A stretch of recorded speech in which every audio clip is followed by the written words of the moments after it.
Thanks for coming. Um, First time in NYU doing a lecture. Thanks, Pepe. Hopefully not the last. Thanks, Yana. Okay, so let's begin with this picture from a poster from a Berlin museum. I collect posters, so that's one of them. My first encounter with the work of Jean Arp was in Venezuela when I was 10 or 11 years old, and my parents took me to hear a concert at the Aula Magna in Caracas. So here's on the left, the Aula Magna, and picture of Caracas on the right. Designed by the architect Carlos Raúl Villanueva, the Aula Magna is one of several cultural and educational spaces within the University City, which was commissioned in 1944 to create an interconnected campus right in the center of Venezuela's capital. Born in London in 1900 and educated in France, Carlos Raúl Villanueva moved to Venezuela in 1929. His early work reflects his depth and deep connection to the legacy of European architecture. So here's some early works from Mr. Villanueva.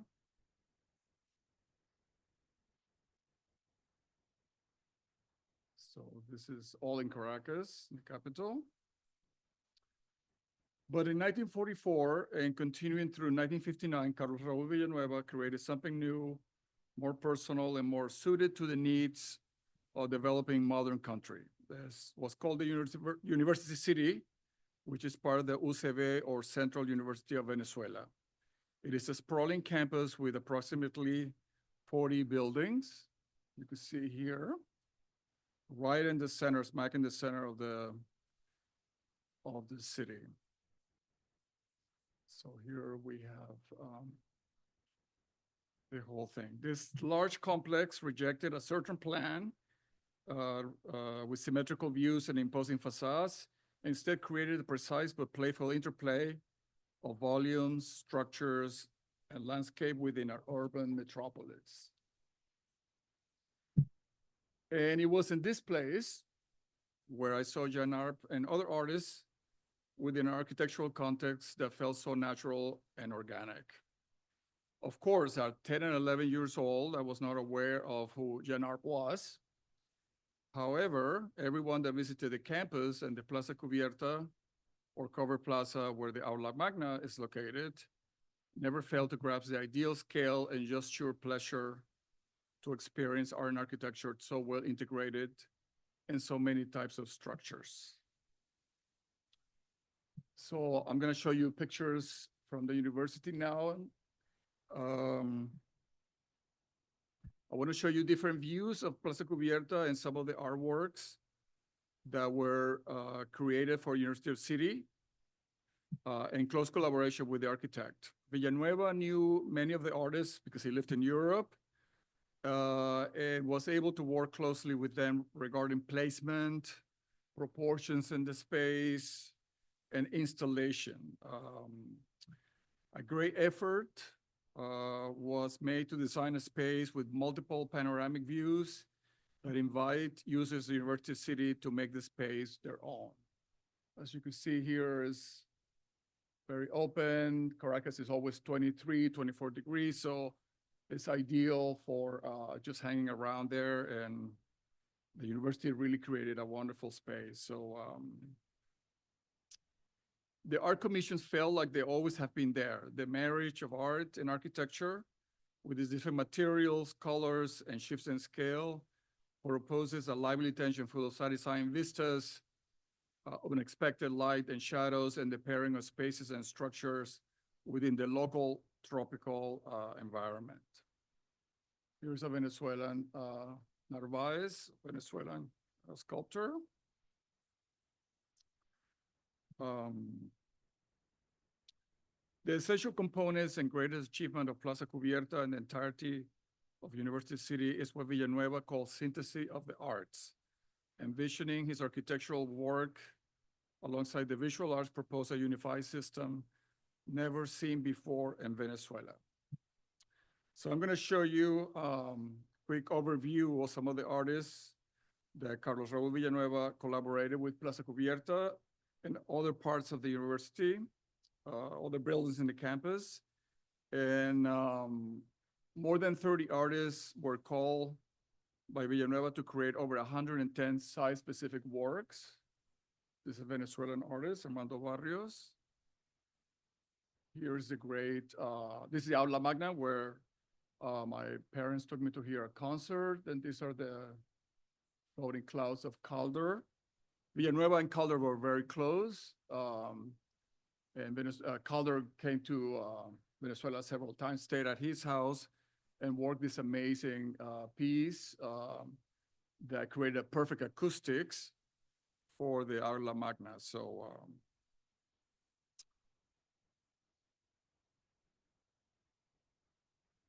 these are, there's Vasarely on top, and these are all open. You could actually reach them at any time, day and night.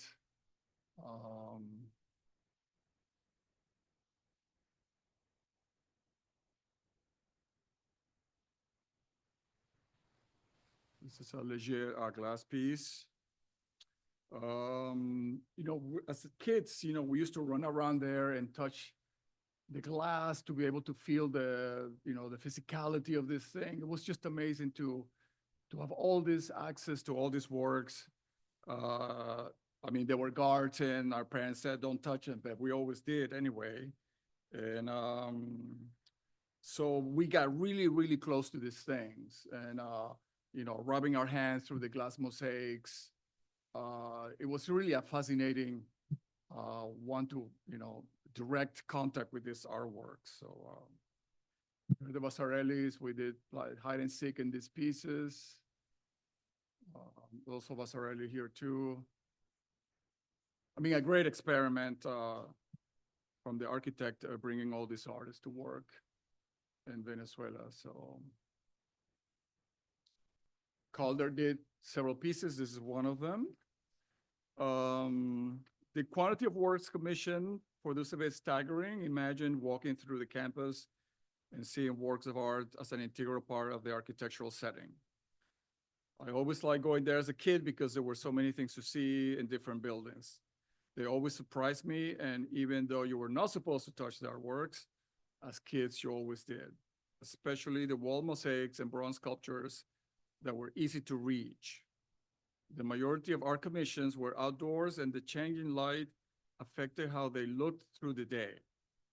It's always sunny there, so it was fantastic to see how they changed through the day. So the constant activity within the university also activated the artworks, making a visit to the UCB feel like going to a living open museum. I liked many of the artworks, but two were my favorites, and here they are. One that Jonathan already spoke about, the cloud chaser, and then the Calder floating clouds. To me, that was fascinating to be able to go sit, hear a concert with those floating color shapes on top. I thought it was unbelievable. And then the art, you were able to hug it and touch it. And so it was fun to have this glowing thing right there in the middle of the space. So as you see, most of the works installed at the UCB employ a modernist formal language of abstraction where the essential elements are line, form, and color. I had no idea I was going to become an artist, but imagining that I could paint a wall or place a solid form in the middle of a space was really cool even at that age. It seems so natural to put color shapes in the ceiling or to cover a wall with color glass. All the artworks that I saw there in 2- and 3-dimensional form has such a strong sense of shape. Shapes were everywhere in the architecture and in the art. That was the only place in the city outside the Museum of Fine Arts where you could see so many different kinds of geometric marks, color fields, eccentric forms, silhouettes, organic shapes, kinetic lines, wavy, and rectilinear patterns. You can see here, Otero. This is a recent picture. It's in decay now, but that was originally when it opened. That wasn't mint condition. The experience of walking among the works of the UCB had an indelible impact on me and it sparked my interest in the power, shape, form, and color as effective communicators. So I'll show you more pictures. You could get a sense of, this is Jesus Soto, Wilfredo Lam. Everywhere you went, there was stuff. It's incredible.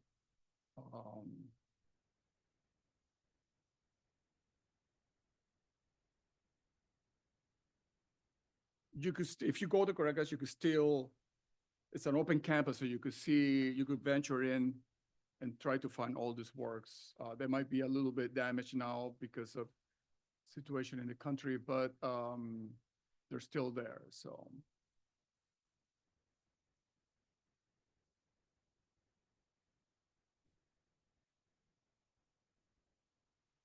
And he brought European artists and Venezuelan artists to work on this commission.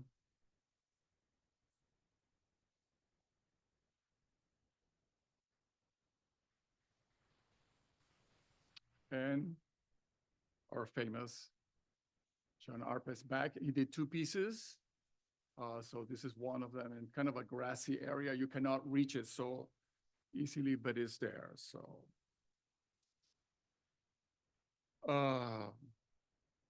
when I began my undergraduate studies in the US at the University of Tulsa, I took as many classes in art history as I could. Modernism with its emphasis on abstraction, experimentation, fragmentation, and subjectivity was by far my favorite subject. Art was in my top 10 list, and I knew from my experience in Caracas that he had made bronze and aluminum sculptures, but I was surprised by his use of plaster, collage, and frescoes. As I dug deeper into his work, I realized how shapes were the key to his practice. His vocabulary of form always had a certain clarity and power of projection. His shapes looked natural, effortless, direct, and deceptively simple. There is nothing didactic about his forms, and in my opinion, they're bridges to our bodies, memories, and emotions. We can have a private conversation with the visual and conceptual pleasures that define the borders of that interaction.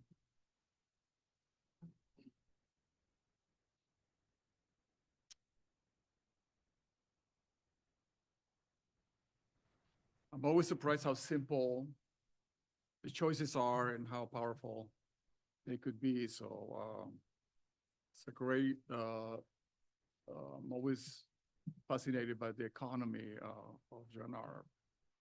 After completing my MFA at the University of Illinois at Chicago, I started to be included in group shows and solo exhibitions at nonprofit spaces. Without the pressures of the art market, this was a wonderful time to experiment and try on several approaches how abstraction and popular culture could intersect. Even though organic and curvilinear forms are common in both our work, art emphasizes organic shapes, while I strive towards referentiality of popular cultural sources and fragmentation.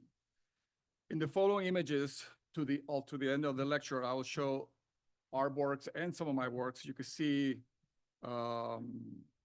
the connections and references among the works. So here's just a simple pairing. This collage from 1995.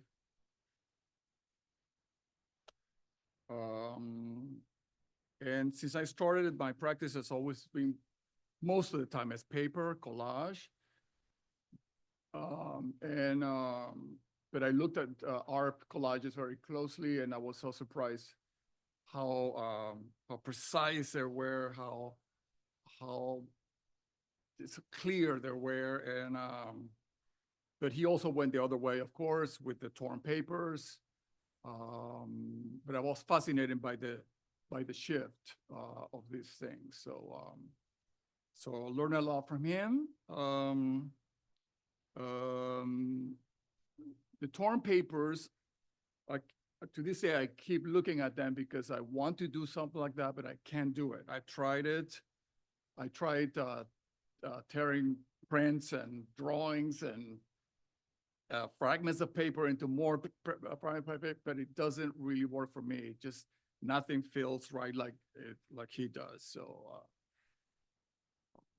I tried several times with no success. So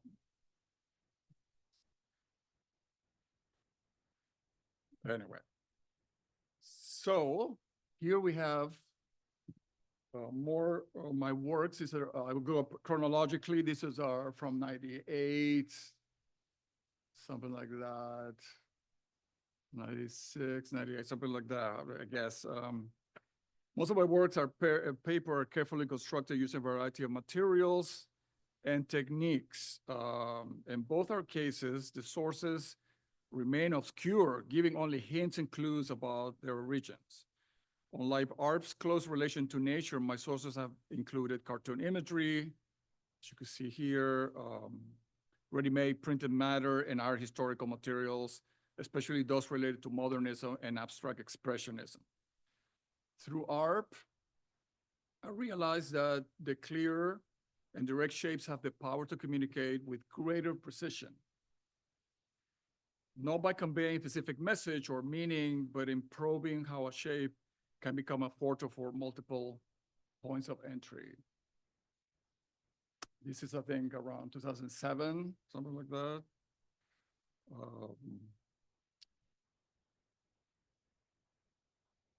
Here's some 2015 paper with photos of dwarfs with felt, cut, and glued.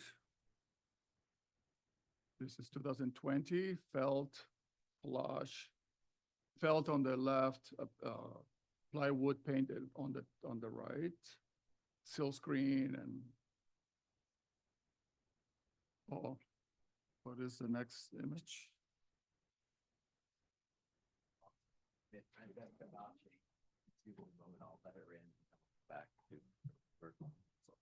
Excuse me.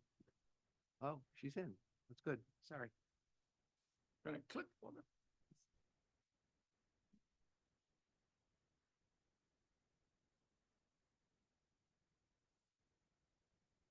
Technology. Josie, I might need your help again. Where are we in this? We're the next one down. Yeah. Next one down. That's it, yeah. Okay, here we go. And this is the last one from 24. So you can see that I have been in constant dialogue with Mr. Arp. I think Arp's economy of line allows the viewer to be open to both explicit and implicit narratives. The ambiguity of form implies a generosity and freedom in how to experience what is in front of us. The impact depends on the connection between the viewer and the work of art. This highly intimate and personal bond happens because art strips away all unnecessary information and distills a certain essence that can make the work our own. With art, everything is shape, and the consistency of invention by extracting form from the natural world is astonishing. The shapes seem to be mirrors of our perception of nature. I don't know for certain, but I believe Arp had a good time making the work in the studio, or maybe sending it out, but I think he probably had a good time. One senses a certain joy in developing and constructing his two-dimensional pieces. He has shown me and so many other artists how to speak directly and persuasively through scale, shapes, and forms. The results are neither dogmatic nor egocentric. In their modesty, Arp grants us permission to access all areas of his work and our responses to it. This rare non-narrative freedom opens us a flow of formal and historical connections. Arp gives us the key, but once in, we're on our own. Another fascinating aspect of some of Arp works that I like is this muted color palette, which a little bit envious because I cannot do this wonderful, almost monochromatic pieces. The range of colors is not extreme, but you don't miss the bright colors or the unusual chromatic sequences. The restricted color choices on some of the painted works and collages provide enough information to connect the dots on how to read them. By contrast, I use mostly primary colors, very bright colors. But again, the sense of shape and form is still it's very much present. So I gravitate toward painterly techniques such as cutting, smearing, dripping, pouring, and printing. What I like about our careful color selection is that it allows to concentrate on the biomorphic form and its implicit potential for movement and metamorphosis. The hand-applied paint, here's a wall painting that's still there. Most of the paintings, the wall paintings are gone, but some of them remain. This is one in Fort Lauderdale Museum. From this constructions by ARP, I always like the way that the paint was applied. You could see the molds, and it was fascinating to be so physically. It kind of reminds me of being a child again, touching all those works. I can't touch them now, but I touched them then, and so I have a kind of a memory of these pieces. So, I think the way the things is applied is the brush strokes, connect you directly with the making of the collages and the sculptures too. So here are some of my pieces. This is from 2005, clearly from a cartoon shape. This is spray lac car paint. Same technique with the marks are oil crayon behind it. It's a 3-level MDF piece cut. So here's the earliest piece. I think this is 1992. I found these puzzle pieces in the trash. I threw the puzzle out and I filled with plaster, and that's the result. So you can see that this idea of the shape is becoming important, especially from the beginning of the work. So here's a water jet piece, a very small piece in steel, and a cake mold, then crushed and then put in a box.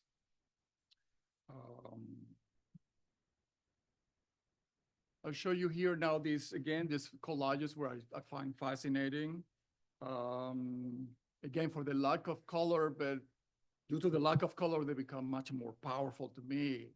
And I'm always looking at them and trying to see how he did it. So just wonderful pieces and just the right amount of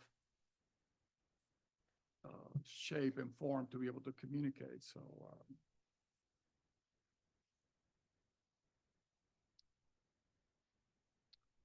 here's one of my pieces, which is very opposite from that, but just wanted to show you the connections between the popular culture and the form that I've been doing for a while. Here's kind of an attempt to this ARP color stuff, didn't work, but it's there. Here's a recent collage, 2025, yeah. And here's from 2019. Collage with found photos, Picasso, and plywood with pouring paint. Shapes are fundamental to all artists. Without them, we could not give form to our ideas or define how we want the work to be read. Fortunately, shapes are inexhaustible, and some can communicate specific messages precisely, while others are brimming with subjectivity. Most artists make shapes when drawing or throwing a pot, painting, building a sculpture, pouring paint, printing. etc. Shapes are our thinking and handwriting. Without shapes, the world will be utterly incomprehensible. Shapes are always generating and morphing into other shapes and forms. My job as an artist is to create, grab, mold, compose, edit, and make shapes visible exactly in the way I need to see or experience them. As you have seen in these images, I often find myself in dialogue with art. His work has been very important to my development and growth as an artist. We are basically walking shapes, and our resonance with other shapes is what art shows us so clearly. His forms are as essential today as when they were first brought into being.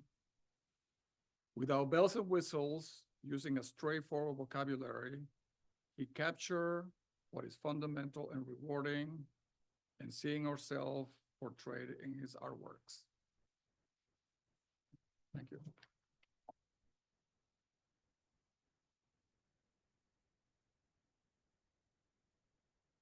Thank you, Arturo. I have to say, listening to you as an artist and seeing your eye looking at his work is just so different than the scholarly eye, and I just loved it. And what I found really interesting is that from the many works, not all, but most of them, you refer to his late work, because all those papier déchiré, they're his late drawings. Also, the steel cut is a late work. So that I found really interesting. And also to see how you transport his inspiration into something very own again. And that was just fascinating. And I have to say, isn't he a personified appeal to the necessity of art in the public space and exposing children to art? So are there questions and remarks?